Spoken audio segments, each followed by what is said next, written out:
Hey, Andy Yanez on the heels of another Houston Cougars men's basketball game, and this time another victory against the only team that has beaten the University of Houston Cougars men's basketball team in the conference so far, and that was the Temple Owls. This time, Houston came up to Philadelphia and handed the Owls a loss. They got a little bit of payback, and they were able to come away with the victory, 81-65 in Philadelphia. But joining me as always, Kris Gardner of the Houston Roundball Review, Dayon Dunlap. How are you two doing? Doing great, man. I'm doing fabulous after that performance in the second half. Yeah, I'm doing good too, man. Just like Chris, I'm feeling really good, feeling excited. I was expecting that second half throughout the whole game, but it was good to see him turn it on in the second half. Well, exactly. They turned it on in the second half, and boy, what they kind of piled it on Temple in the second half. They opened. It's kind of a tale of two halves because in the first half, give credit to the Owls, man, and especially when it comes to battle, they hit some tough shots that Kelvin Sampson in his postgame presser said that in the at halftime, the message he told his team was much more focused on the offensive side rather than the defensive side because he said some of these shots that specifically battle that they were hitting in that first half were absurd. And he said, they're shots that you don't even practice. They're shots you practice if you want to win a game of horse, which was a funny comment from Kelvin Sampson. But really, the focus was on the offensive side of the ball. And when you look at the Houston Cougars in this game, in particular against Temple, in round two of the matchup between Houston and Temple, you got to start with Jarris Walker, who he was the one key player offensively that had it going in the first half, and he kept Houston within striking distance. And then in that second half, the Cougars really just poured it on Temple. They started the period on a 13-0 run that created separation, and really from that point on, the Cougars didn't look back. There was one point when Temple cut it to 5 again after Houston had built a double-digit lead, and then Jarris Walker hit a three-pointer to push it back to 8, and eventually they got back up double digits, and it just was never the same. Temple was never able to cut it after that. The key, Jarris kept the Cougs close in the first half, as you said, Andy. Temple made like 6 or 7 threes in a stretch in the first half, 9 threes in the first half. But their biggest lead was 6 in the first half because Jarris kept them close, kept the Cougs close. So I was like, this ain't going to last for Temple, making 9 threes in half. And then halftime, Cougs down by 4. Cougs started that second half with an 11-0 blitz. And I was like, yep, this is the Cougs I know. And then Temple made one final run, cut it to 5. Jarris hit that three-pointer real quick after that. Cougs up by 8. And then they made 10 straight buckets. It's been a long time since I've seen a Houston Cougar team make 10 straight buckets. But that was it. The defense clamped down. Temple cooled off. And the Cougs offense heated up. 20 assists in the game, like a 12 assists in the second half. Dayon touched on it a few times, and you as well. The ball was not sticky. Ball movement was great second half. They were rolling and flowing. It's a great second half for the Cougs. Big win. Yeah, I think that first half was more Temple than Houston. I think, of course, we mentioned how, or you guys mentioned how Jarris had it going in the first half and really throughout the entire game. But I mean, you really got to credit Temple. The crowd and the energy, and the players really came out and fed off that energy.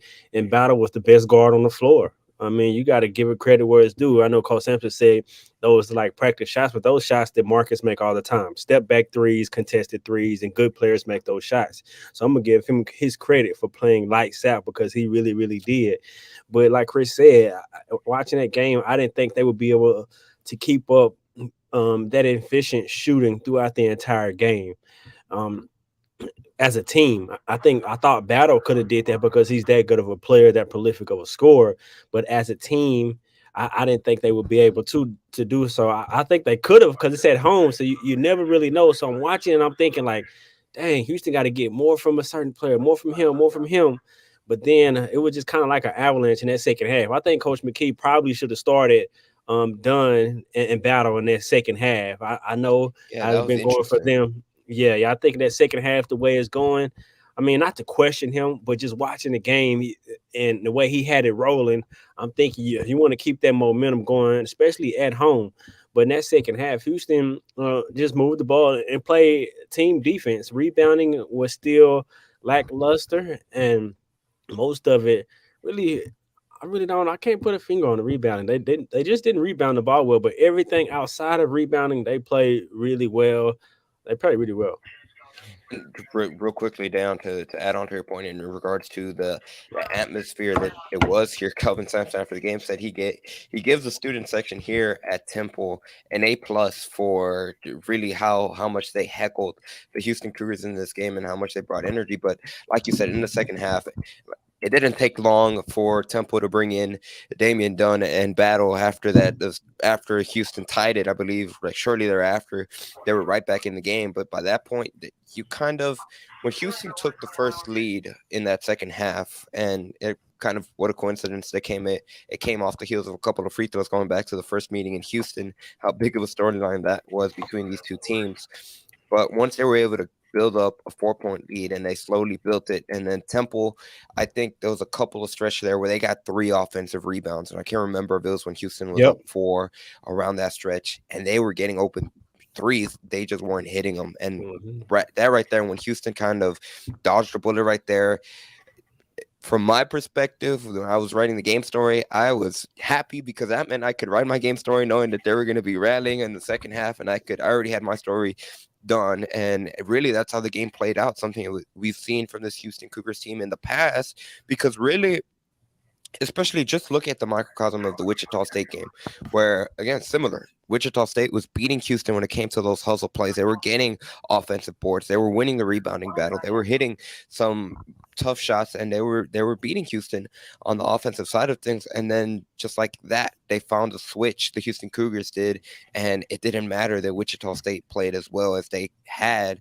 probably all season long. They found themselves down, and just like that, in this game against Temple, it was a similar situation. Before they knew it, Temple was down 10, and at that point, all the energy had been sucked out of the arena, and there was a lot of anxious noise. It was anxious noise, and then really the Owls were never able to recover from that point on. But that's a great point. Jarris Walker had it going so well at one point in the game. He got the ball, and man, I promise you, I heard the crowd kind of go, "Oh no, he got the ball again." I mean, it was that kind of reaction for them because he had it rolling. He played very well. Go ahead, Andy. The funny part, Chris, I was going to say, but when they were getting introduced, some students in the student section were calling Jarris Walker overrated. But you are absolutely right. At one stretch, when Jarris Walker was open and he would be shooting, you would just hear the crowd kind of groan because they expected the shot to go in. So over the stretch of the 2 hours in the game, Jarris Walker made all the Temple fans, certainly the Temple students, we were right behind the Temple student section believers after 2 hours tonight in Philadelphia. It was just a great overall performance by the Cougs, offensively, for sure. Yeah, and offensively, they didn't really shoot the 3 well outside of Jarris, but they dominated in the paint. They were able to get the ball in the paint and score. They had 34 paint points until how we talked about in the last list, Rage Coogs, and how their defense is predicated on keeping the ball out of the paint. And Temple only had 14 points in the paint. Although they made 12 threes, I mean, you rather someone live and die by the 3 versus getting in the paint routinely and getting those close and making those and being able to make those closer, efficient shots. And so for Houston, I mean, defense definitely was the catalyst in the second half as far as just contesting shots, keeping it tough on Temple. But the offense, they were able to get the ball in the paint. They did a good job in the opportunity presenting itself playing in the half court, whether it's a semi-transition or a full transition opportunity. If they had 10 fast break points, but the playmaking overall from the 3 guards, from Jamal, Marcus, and Tremont, really all stood out. There was times where Tremont brought the ball up and kind of ignited the offense and made a play and created. So all 3 of them really saw the floor well tonight and created for each other and just made the game easier. When your 3 guards can make plays like that, they don't all have to shoot the ball efficiently and well, especially when you got somebody like Jarris playing the way he's playing. If he keeps playing at this rate, I think he might move himself into a top 5 pick. I think he's already set in stone, a lottery pick, But if he keep playing like this, then Houston has a great run in an NCAA tournament on that big stage, and he plays well. I think his name might skyrocket even more up in them drafts. And one thing I was looking at tonight, he got one offensive rebound. He didn't have zero. J1 didn't have any because he didn't foul trouble again. But Jalen, that's another thing I wonder. Man, he had 12 points, but if he doesn't play in foul trouble, he can have even a bigger impact in the game. And so it's like if he can stay on the floor and not get those ticky-tack fouls, then the offense could be even more potent because him and Jarris complement each other so well. Jarris' playmaking ability, not only for shooting a three, but when he's making it and they running him off the line, and then he can create and they try to force him off the drive, he can drop it down low to J1 or create for someone else. And so it's kind of like pick your poison with the way you want Houston to beat you. And they have so many offensive weapons and they play unselfishly. I mean, that's the main thing that sticks out to me game to game. They're so unselfish. They feed the hot hand, whatever it is, and they just want to win basketball. They play winning basketball. Coach Sampson talks a lot of impacting winning. The entire team plays winning basketball on any given night. It's unselfish. There's no one looking to get mine. It's he's got to go on tonight. Well, let's feed him. And so they really play well as a team tonight. You know, ESPN, despite their issues with audio and the video for part of the game, first half especially, had a good graphic. Juan has had at least 4 fouls in 6 of his last 9 games. That hurts the Cougs. Now, 2 of the fouls today, he kind of snake bit. He was on the floor, Temple rolled it over him, and he got the foul call. So that's 2 of his 4. Jamal Shea got 2 of his 4 today, dived on the floor, made contact. Temple made contact with him, and he got the foul. So that's a concern. But Darren touched on it. 7 assists for Jamal, 5 assists for Marcus, 5 assists for Jamal and Mark. That's a great balance from your guards, your wings. Production, 4 starters got in double figures. Jamon didn't shoot the ball well until the end when everybody else got hot too, but his rebounding and his assists were good in the second half. It's a solid overall performance by the team, in spite of foul trouble from Reggie Chaney, Jamal Shea, Juwan Roberts. This team still won 72% from the floor in the second half, 18 with 25, 11 layups. They carved up Temple defense in the second half. 11 layups. Chaney had layups, 2 layups and a dunk. Roberts had dunks. This is great ball movement, player movement as well. Good overall win by the Cougs. Onward and upward, on to the next. And we got to give credit to Tramon's defense. I think defensively he played really, really well, and also Marcus when Battle had it had it going. They put Marcus on him, and he cooled him off a little bit. He started missing some shots consecutively, and he cooled him off a little bit. But him and Tremont, their activity defensively, the way they denied the ball and just made it tough and contested every shot, I think that was real vital for them. I think that was also a turning point to get Houston going offensively. I think they fed off their defense, and when they stop a team from scoring, it only ignites their energy on the offensive end. I think Tremont's defense was the best he's played defensively in a while. So maybe that's because he's that quad injury. He's a little bit more healthy, more mobile.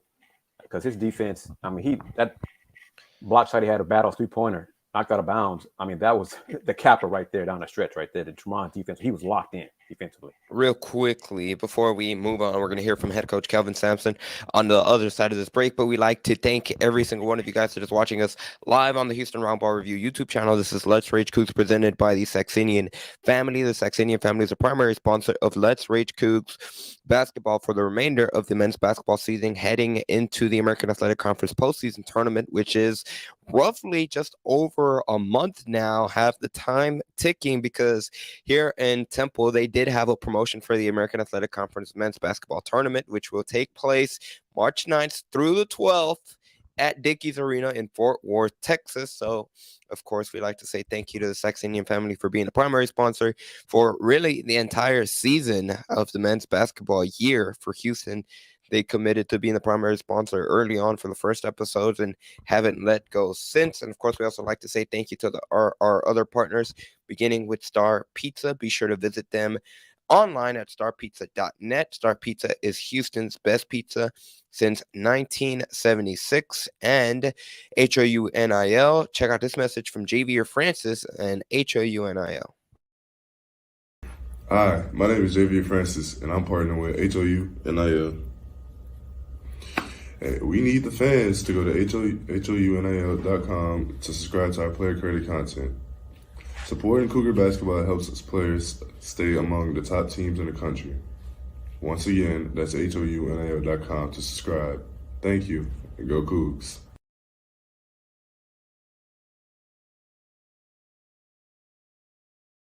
Subscriptions start for as low as $20 a month. If you are interested, go visit HOUNIL.com. On that note, I'll toss it over to Houston head coach Kelvin Sampson, hear what he had to say following Houston's 81-65 victory over the Temple Owls. His performance tonight. Yeah, Jairus is starting to find his groove a little bit. You know, he's. I thought our three freshmen played good tonight. Our young guys. Emmanuel Sharp has a couple of nice shots, hit a big three. Javier Francis, I thought, had really good activity. That's, you know, he's 19 years old. He's got a 7'6" wingspan, and he 6'8". You know, he's so young. He's so inexperienced. But I thought his activity usually equals productivity. And when he's active and he has great activity, he usually helps us. And then. You know, Jairus is, you know, he's starting to find his groove. Early in the year, he struggled. And even the first half tonight, I thought he was, you know, not at his best. Free throw line, he missed a 1-and-1. I wanted to make the 1-and-1 because I know it was our ball to start the second half, and we got a chance to double up. We missed the 1-and-1. But we came out of, we went into the halftime and said, okay, here's how we're going to attack them. I didn't talk a lot about defense because of the shots they were taking. They were taking difficult shots. So I thought our defense was pretty good. What we tried to, adjustments we made or what we tried to do better was our offensive execution. Go right here in front row. You know, the first sort of three halves, Temple against your trap kind of didn't make too many errors. And it was the beginning of the second half, the turnovers at half court that kind of turned it. Anything that got done there? That's a great observation. You know, what we tried to do was not trap them. You know, was stay at the line of scrimmage. You know, trap means that you're basically two guys are converging on a prey, right? You got two wolves after a little rabbit. What we did was use our guard, we call it back pressure, but we just kept our guard and use active hands. And that's where we got a lot of deflections. You know, Dunn's 6'5". You know, we have little guards. Shib's 6 foot, Sasser's 6'1". So we used them to play behind him, but we kept our bigs at the line of scrimmage just active. So he was throwing over, and you know, we were committing to the ball, and he kept throwing the ball over Shed. And that was hurting us. So once we left our big at the line of scrimmage, you know, their pick and roll defense. And once we took away their pick and roll defense, then they started running battle out of their diamond floppy set, trying to get him jump shots. And, you know, that's a hard way to make a living. Go to Dexter here on the right.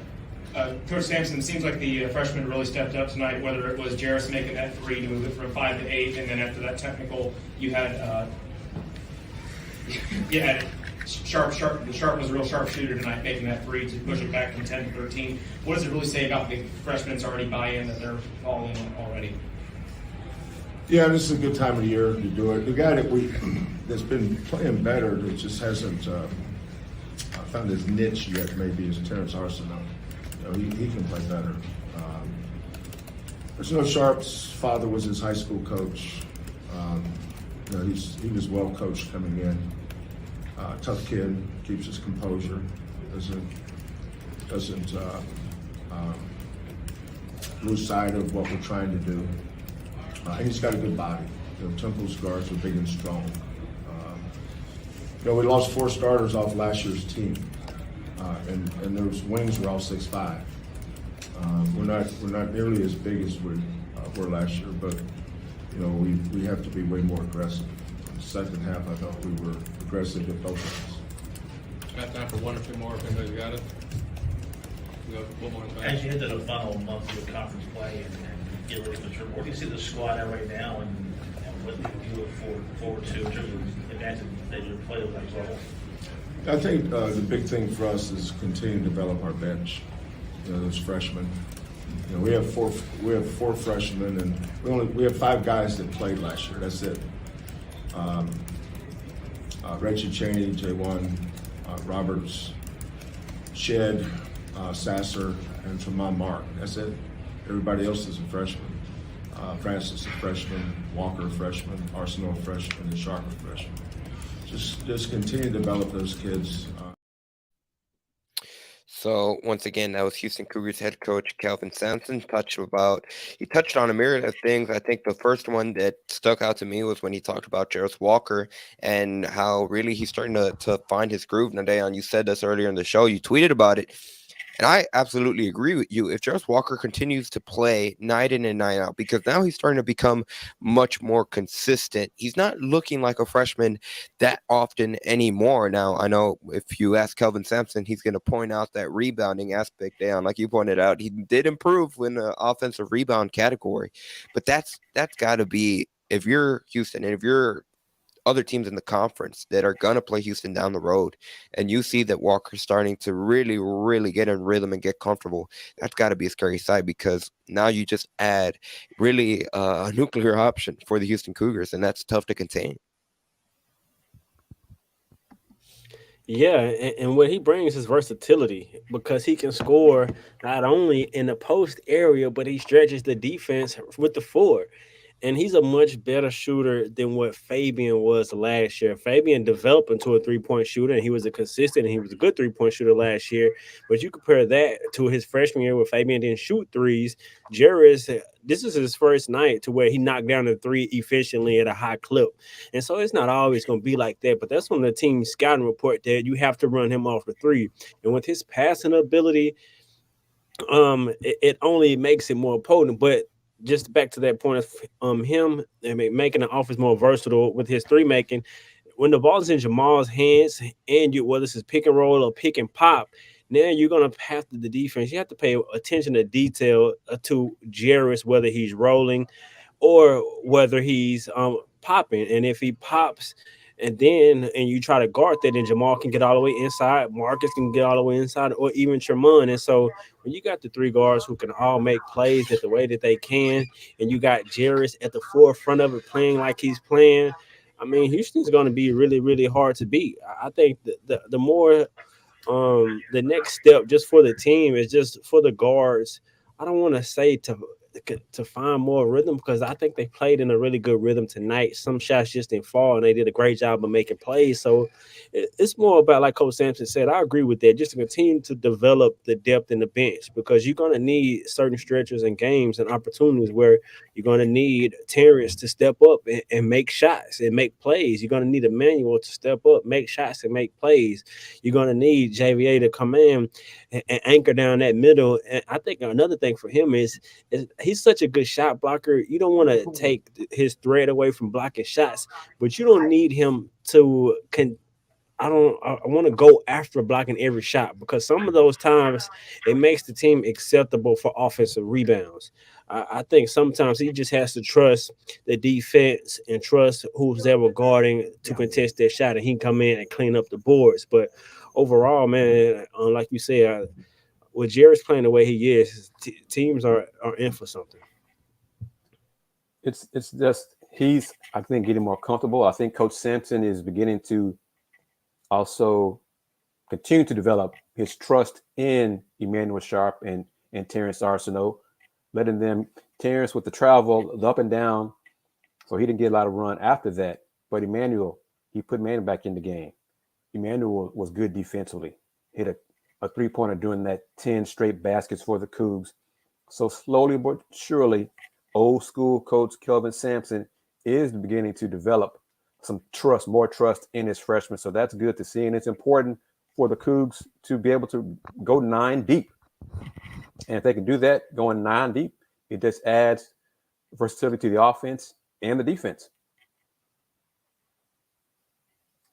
Muted there for a second, but no, I think that is the key right there. Being able to not only, like you said, Chris, from Kelvin Sampson's standpoint, develop that trust and really gain trust. I feel like Emmanuel Sharp has a good amount of trust, or Kelvin Sampson has a good amount of trust in Emmanuel Sharp. With Terrence Arsenault, it's still about being much more consistent. You heard it in that clip. He still kind of hasn't found his niche within the Houston Cougars. But then, of course, something that Kelvin said all season long when it comes to Javier Francis is that he's still a freshman, especially with, even though he had spotty minutes here and there a season ago. They came after during blowouts. It wasn't necessarily during key stretches like it has been this season for Francis.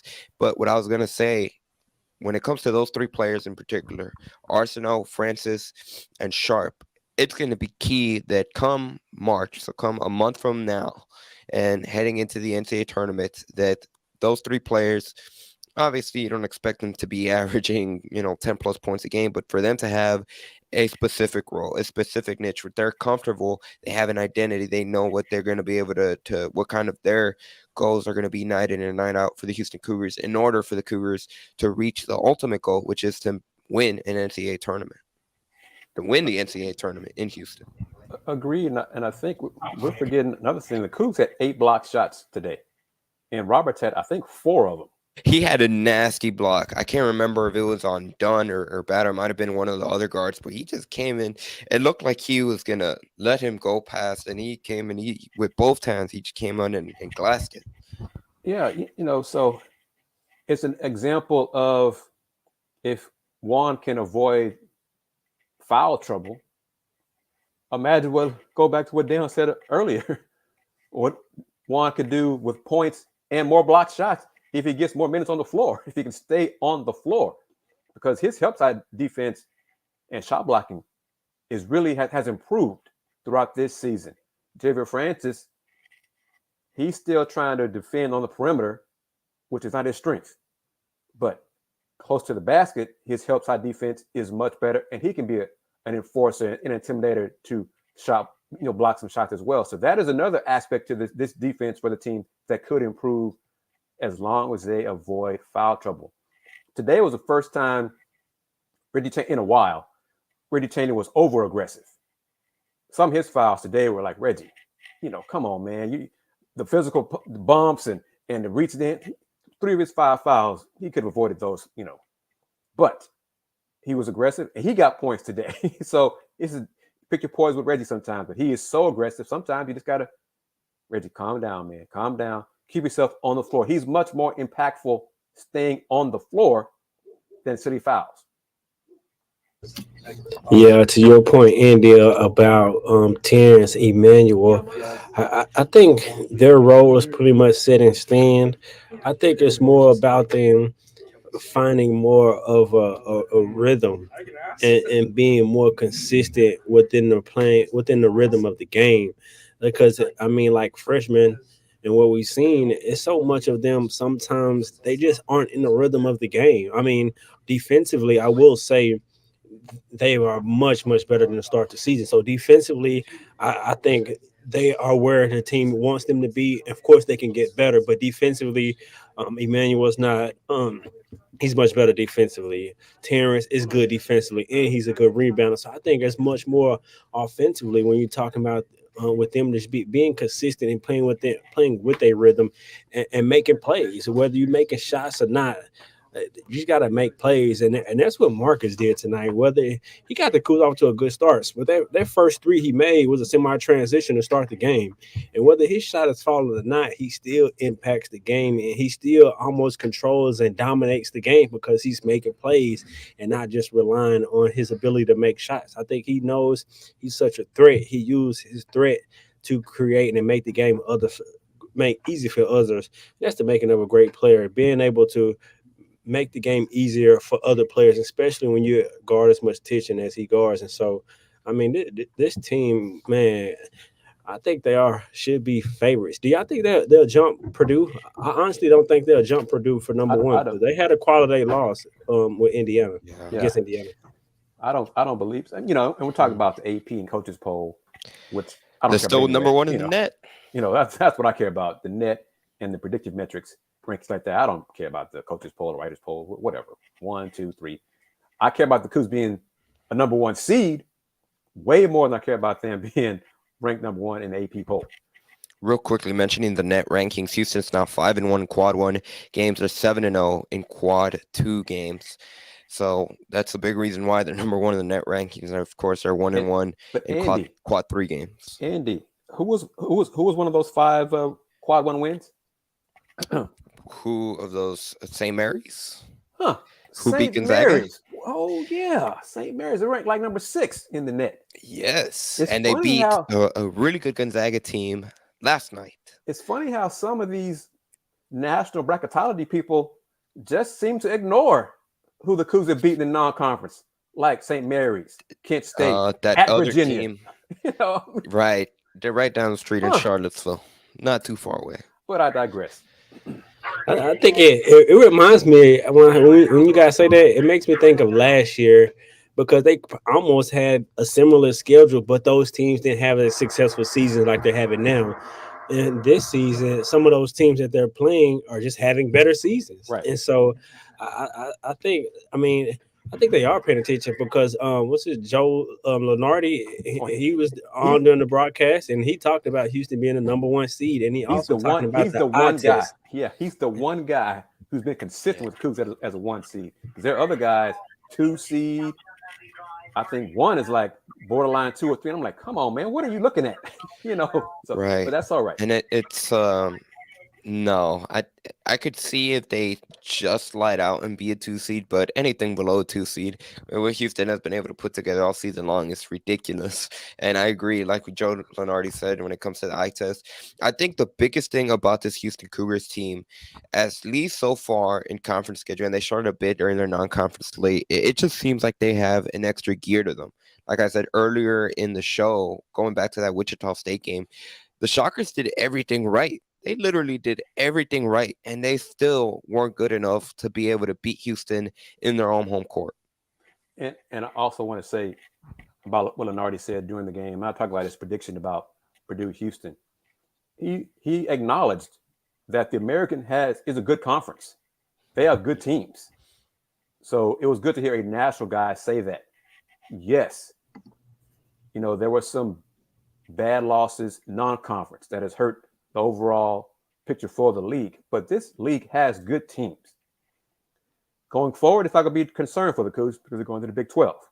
And I know post-game Coach Sampson was asked about his thoughts about Temple potentially, rising to take Houston's place in the American next year and going forward. And Coach said Temple could, Memphis could, Wichita State could, because there are good teams in this league.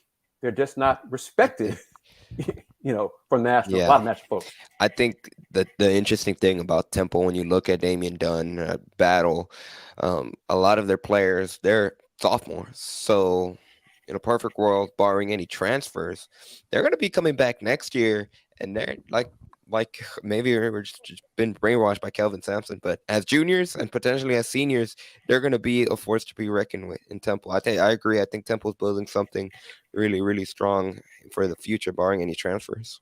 And then we'll see how Temple handles higher expectations, because that's different. That's one thing Coach Sampson has established with these kids in this program. They get other teams' best shot. Night in, night every out. night. This was the whiteout game for Temple. But they adjust. They're used to it. As Coach said post game, we got tough kids.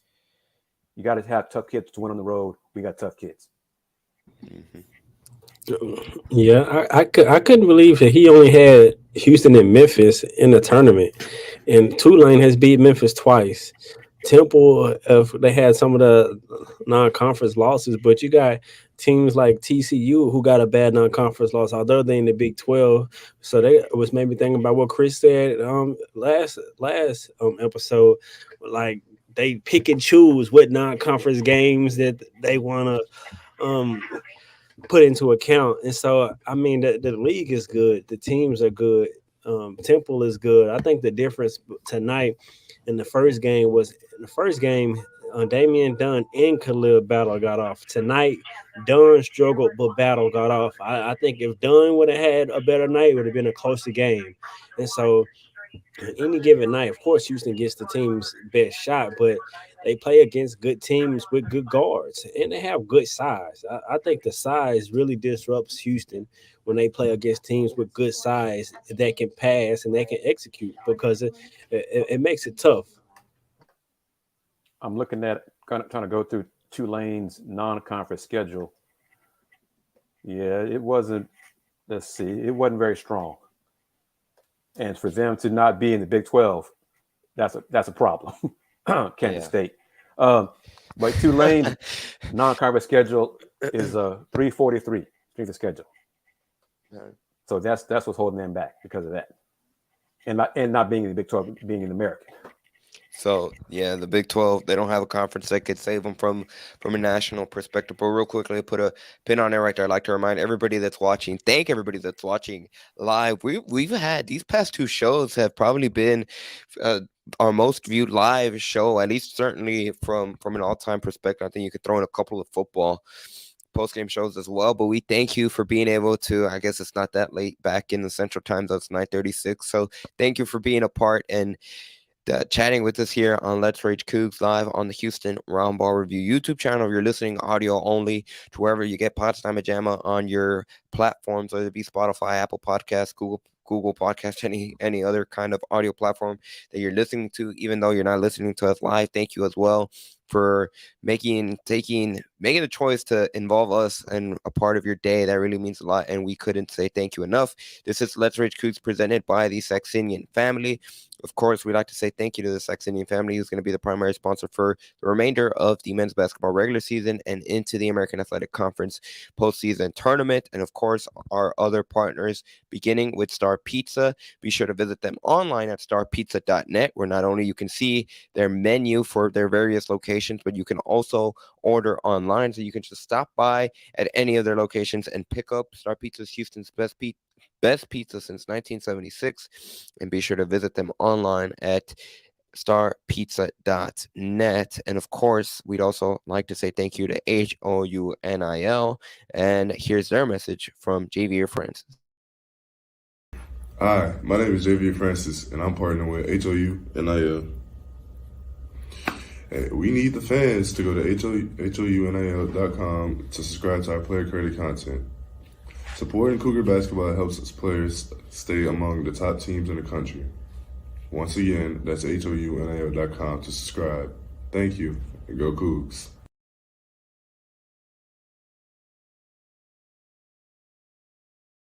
Once again, that's HOUNIL. If you're interested in subscribing, subscriptions start at just $20 a month, and you can do so at HOUNIL.com. Real quickly, I have a clip from Houston Cougars senior guard Marcus Sasser that I'm going to go to in a second. But I'd like to acknowledge the crowd that was there from the Houston faithful. Now, a big chunk of them, I believe they were related to Jarris Walker. Obviously, he's a Pennsylvania native, so it's a bit of a state homecoming for him. Not too close from where he's from, but it's the state of Pennsylvania. But that whole section above the Houston Cougars bench, and I mean the whole section going from right behind the bench all the way, basically stretching up to the lower concourse, was packed with Houston Cougar fans right behind their bench. And throughout the second half, as Houston made every basket and they started creating more separation, every time they would hit a three, you would just hear three every time.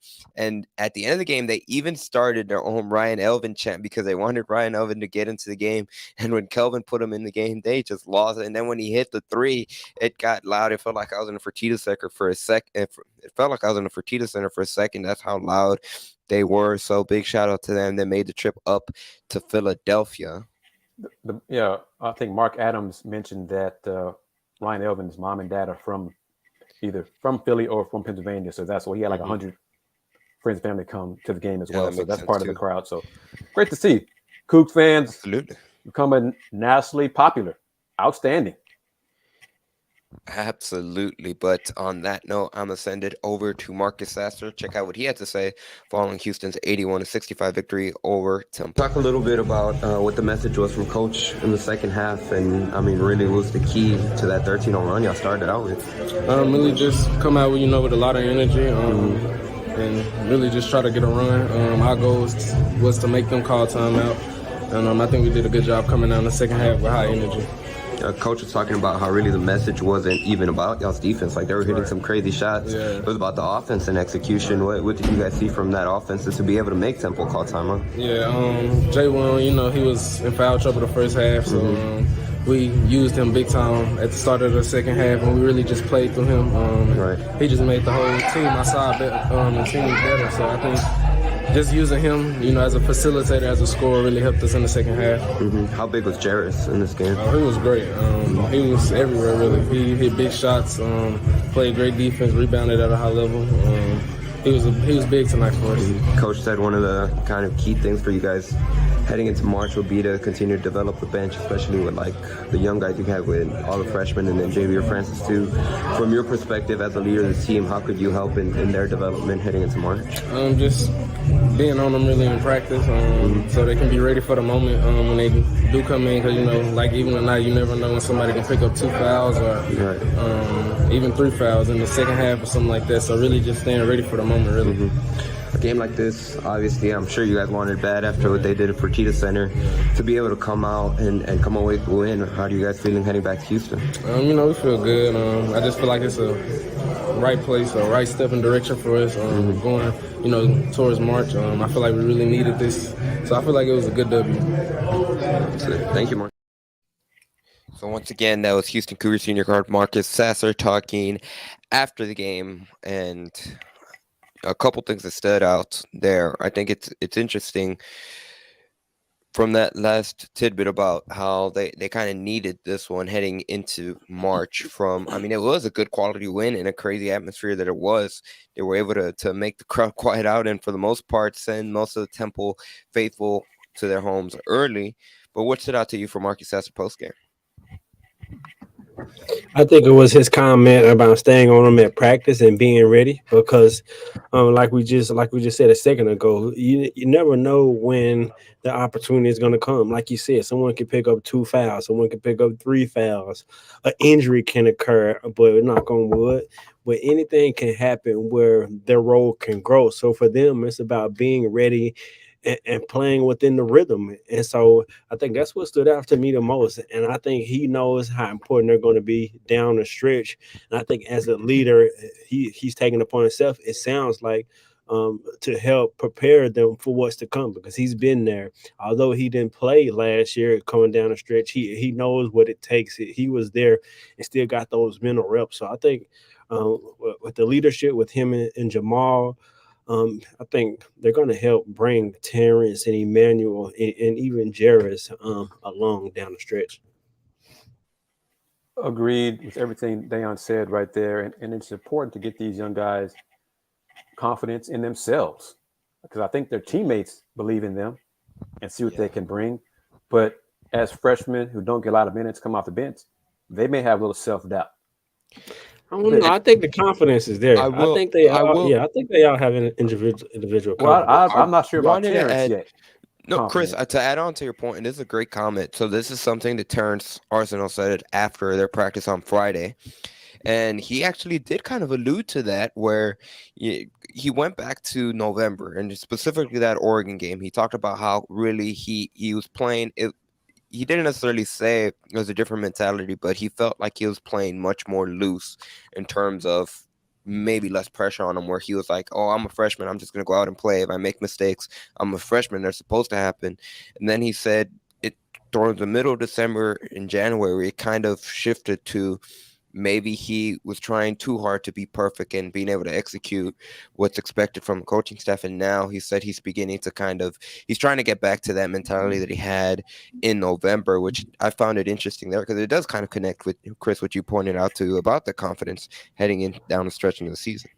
Yeah, I don't know if that points to confidence, in my opinion, though. I think that's more of doing, because in his bite, he also talked about doing things like rebounding and defense to get himself going and get himself into a rhythm.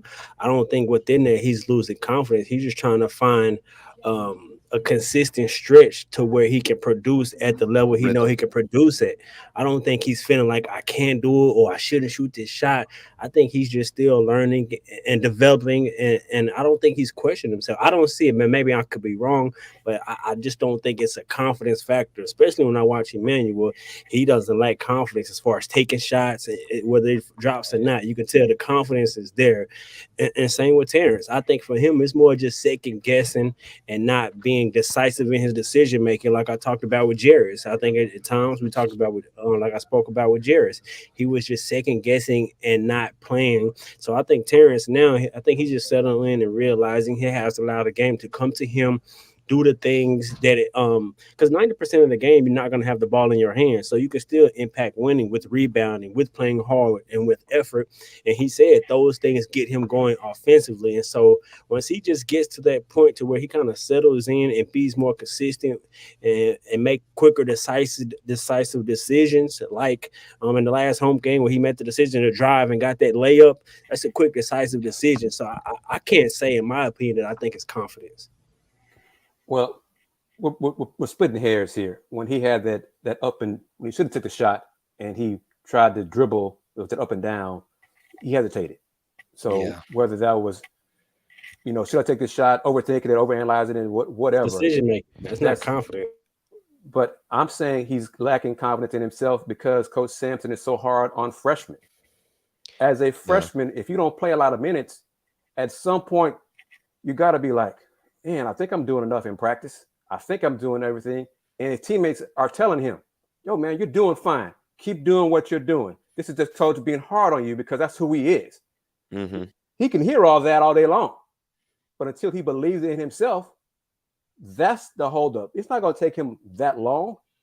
He's just that one minor little thing. He's got to have it in himself. The guy's telling me to keep shooting. Coach Sam tells him, Terrence, you're one of the best shooters on this team. Keep shooting. Yeah. But he misses. Oh, man, I should I do it? Should I pass up this shot? Should I pass it? Should I drive? Terrence, just trust what everybody's saying to you, and you'll be fine. That's holding him back. To add on to your point, Kris, that's something that Kelvin said. He said it again after this presser that he had following Temple, but he said it, I can't remember, he might have said it after the Cincinnati game or during one of his Zoom availabilities during the week, but he said that the work that Terrence has been putting in practice has improved. It's just about continuing to translate it over to the game, and he says he feels confident that one of these days that he is going to have a breakout game similar to what he displayed way back in November against Oregon. And I want to touch on this question from Casanova here because I don't know the answer to it. When was the last time a team has been ranked, number one 3 different times in the same season? We'd have to ask Conrad about that one because I'm not sure. That's a great question. Yeah. And even saying all that, I still don't care. I'd rather be number one seed than be ranked number one in the AP poll unless it's the final poll of the season. That's the one I care about. They go hand in hand, though. You being ranked number one enough times throughout the season, more than likely you're gonna get that number one seed. And so I want Houston to be ranked in number one in the AP poll, coaches, all that. And so if they number one, they mean they doing what they supposed to earn that number one seed. And so I want it. Plus it's bragging rights, like we talked about. So we're like, hey, we number one. And so I think want the biggest change is that if they are the number one team come Wednesday when they're playing Tulsa, the PA announcer is gonna include it in the intro again, your number one ranked Houston Cougars. But I think the interesting thing when it comes to rankings, they haven't really wavered from number one in the net rankings, which again, going back to seeding for a team that's basically consistently been the number one team all year long in the net rankings. That's got to say a lot when it comes to who should be a number one seed come roughly a month from now when it's Selection Sunday. I think it's just over 50 days now until it might be less than that, around there. For when it comes to Sunday, Selection Sunday. It's less than that, Yeah, but as we start to wrap it up, again, I'd like to say thank you to all of you guys that are watching us live here on the Houston Round Ball Review YouTube channel, watching Let's Rage Coogs presented by the Saxenian Family live. Chris, Dayon, we're competing with the Grammys tonight. So we do have a good audience. This is a really good show. Considering that we're technically competing against network television. We thank you guys for taking the time out of your day to watch Let's Rage Coogs instead of the Grammys.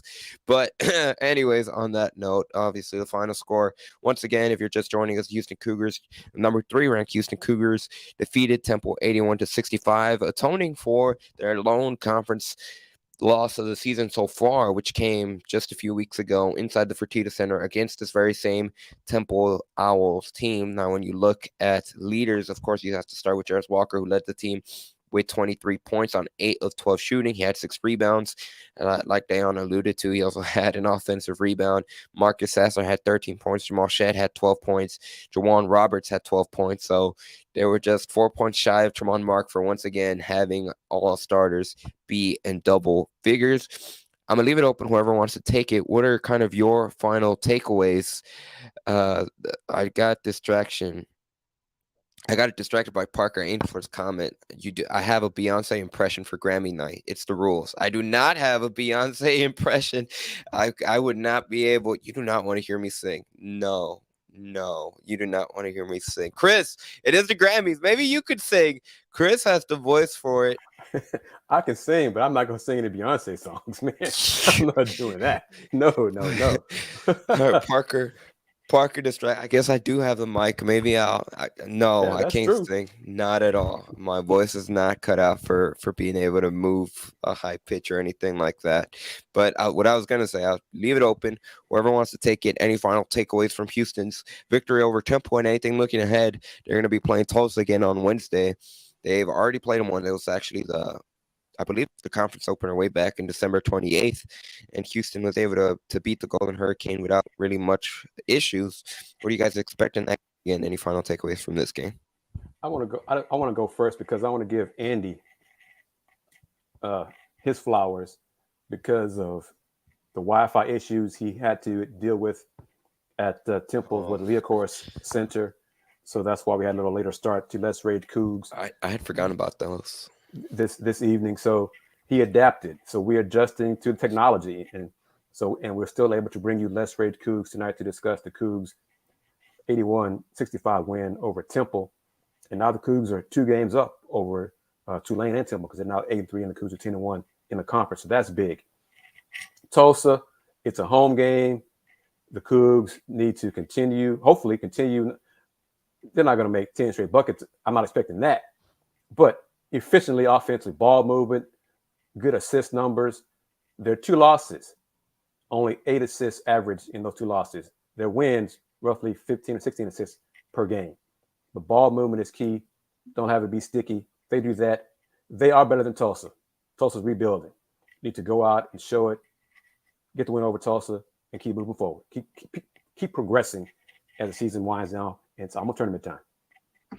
Another stat that Mark Adams said during the broadcast that stuck out to me, I can't recall exactly what it was, but in Houston's 2 losses, they both struggled from the free throw line. So that's something to keep my eye on. I know this team is more than capable of being a good free throw shooting team, but what stood out for me tonight was your top 3 guards didn't necessarily have good shooting nights, but they still dominated the game by making plays and getting the ball into the paint. And so Houston isn't a team that has to rely on the 3, but they can beat you from the 3. But when they get the ball into the paint and make plays like Jamal, like Tremont, and like Marcus did tonight, it makes them really tough to the guard and makes them really tough to plan for.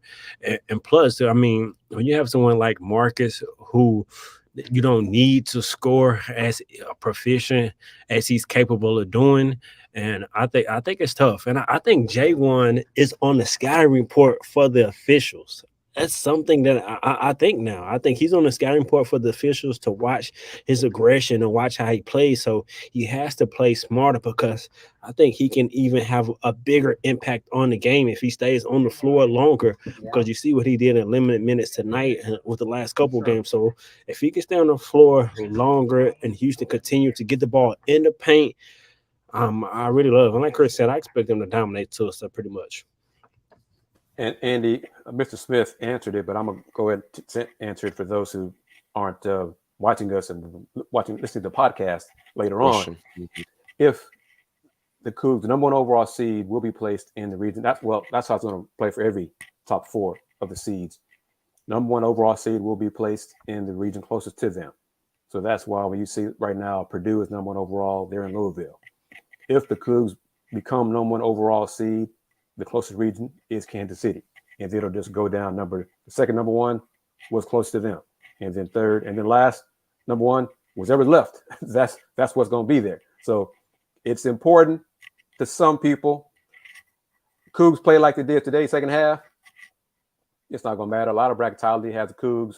Well, if they are one seed in their bracketology in Vegas, because there are still some who have them as a 2 seed and don't get me started on all that kind of stuff. But Andy, you go ahead and wrap it up here on this another edition of Let's Rage Coogs, the unofficial post-game show for Houston Cougars men's basketball and football. Yes, sir. That is sponsored by the Saxenian Family for the remainder of the men's basketball regular season and into the American Athletic Conference postseason tournament. Once again, the final score from Philadelphia, the Houston Cougars defeat Temple 81-65 in Philadelphia. I'd like to say thank you to our partners, of course, like I said, the Saxenian Family, the primary sponsor, HOUNIL, and Star Pizza. Huge thank you for them for being partners on today's episode of Let's Rage Cougs. We'll be back following Houston's game against Tulsa on Wednesday, and we'll be from the Fertitta Center. Chris and I will be from the Fertitta Center on Wednesday night, 7 p.m. tip-off, so we'll probably air around 10 p.m., probably a little bit before or maybe a little over, depending on how the game goes. Until then, Dan, I'll go to you first. Where can people find you? Any last comments about this game? You can find me on all social media platforms at Dayon Dunlap, and I can't say enough how appreciative we are for everyone who is joining us and continue to join us throughout the entire season, and the comments, the interaction. I personally appreciate it. I know Chris and Andy feel the same way. We definitely really appreciate the support. But I mean, my last takeaways is Jairus, man. Chris said just early on in the season that he could end the year as Houston's best player, and he looks like he's on that trajectory. And so for him just to keep dominating, to keep playing how he's playing, he's showing that he can beat you in a multitude of ways. Today was from behind the 3-point line. We've seen what he can do, and he's a great intermediate 2-point scorer with his floater and his ability to score 2-point baskets. So for Houston, just keep stacking up the wins, keep developing your overall roster. Of course, you got the best coach in the nation with Coach Sampson and the best coaching staff on side of him. And so it's always, man, go Cougs, keep going. And I want to commend Mark Adams because he continues to beat the drum for American Athletic Conference basketball, but the Cougs specifically because of his time knowing Kelvin Sampson back when they were in, Montana Tech, those days in that conference way back when. So Mark Adams, he credited the Cougs coaching staff, assistant coaches today, Quantis, Kellen, all those guys. So it's good to have Mark on the broadcast of Cougs games. He won't be doing this next year when the Cougs join the Big 12. It'll be a lot of Fran Fraschilla. But like Dayon said, we appreciate everyone tuning in to Let's Rage Cougs live, watching the rebroadcast, listen to the rebroadcast on the audio platforms. Hit that like button. Tell your friends about the channel, about the shows that we do. We're going to do more post-game shows. We're going as long as the Cougs are playing, we'll be covering the Cougs and doing Let's Rage Cougs throughout this season until the season ends. And then get ready for Big 12 play. But it's about this year's team. Second half today, you saw the potential that this team has when it's clicking, offensively and defensively. If they can do that going forward, who knows how far this run is going to go. So, as always, thank you very much for tuning in. Let's Rage Cougs. You can find me at HoustonRoundBarReview.com, Houston Roundbar Review on Instagram. Twitter is the THEHR Review. And if you haven't already listened to my postgame comments or Coach Huey and Layla Blair's postgame comments from yesterday's win over at Temple. So the weekend, H-Town beat Temple in men's and women's basketball. So take that, Philly. But thank you very much, as always, for watching Let's Rage Cougs. See you guys Wednesday. Take care. Kris, you're crushing on a city that's already been downed by a Houston professional team when it comes to a sporting event, not to mention the World Series 2022. We saw some banners there, so congratulations again to the Houston Astros to beat the Phillies. But like Apollo said, thank you guys for watching, and be sure to hit the like button for today's episode of Let's Rage Coogs, and also hit the subscribe button if you're not already subscribed to the Houston Ron Ball Review YouTube channel. Follow us personally on Instagram and TikTok, Let's Rage Coogs. It is all lowercase. It is just Let's Rage Coogs. And of course, follow us on Twitter at PodSlamajama. That's at PAWDSLAMAJAMA. And of course, subscribe to the Podslamajama YouTube channel wherever you're joining us now and didn't get to check out the clip of Kelvin Sampson and Marcus Sasser. You can do so at the Podslamajama YouTube channel. This has been a presentation of Let's Rage Coogs presented by the Saxenian Family. Like Kris said, we'll be back Wednesday night following Houston Tulsa. As always, Dayon, you get the final word. You can't end the episode without saying, let's go, Cougs. Go, Cougs.